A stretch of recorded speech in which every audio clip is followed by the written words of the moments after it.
लगभग 2 महीने से चल रहे युद्ध में इजराइल और फिलिस्तीन के कई परिवार तबाह हो गए हैं। गाजा में हालात ऐसे हैं कि कोई मलबे में अपनों को ढूंढ रहा है तो कोई 2 वक्त की रोटी के लिए दर दर भटक रहा है। इजराइल हमास की जंग में नुकसान आम आदमी का हुआ है।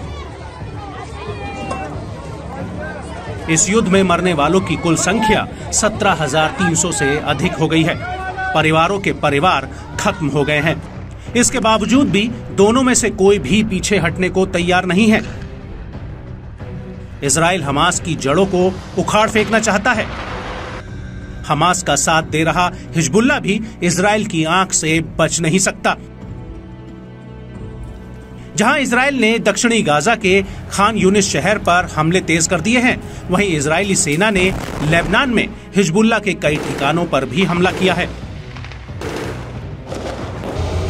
माना जा रहा है कि दक्षिणी गाजा में इजराइल के हमलों से फिलिस्तीनियों को भारी नुकसान उठाना पड़ा है।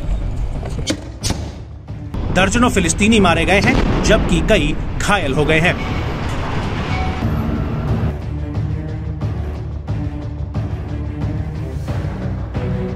दूसरी ओर हमास के सफाये के लिए इजराइल नया प्लान बना रहा है। इजराइल ने हमास के लड़ाकों को टनल से निकालने के लिए एक खास तरीका खोज निकाला है। इजराइल समुद्र से हमास की सुरंगों में पानी भरेगा ताकि सुरंगों में छिपे आतंकी बाहर निकल जाएं।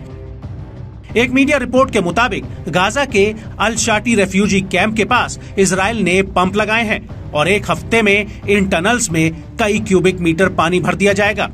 हालांकि इस बात की जानकारी इजराइल ने यूएस को भी दी है, लेकिन ये साफ नहीं हो पाया है कि इसे लागू किया जाएगा या नहीं, क्योंकि हो सकता है कि हमास ने अगवा किए गए सभी बंधकों को टनल्स में ही रखा हो। ऐसे में इजराइल के लिए कदम आसानी से उठाना थोड़ा मुश्किल नजर आ रहा है।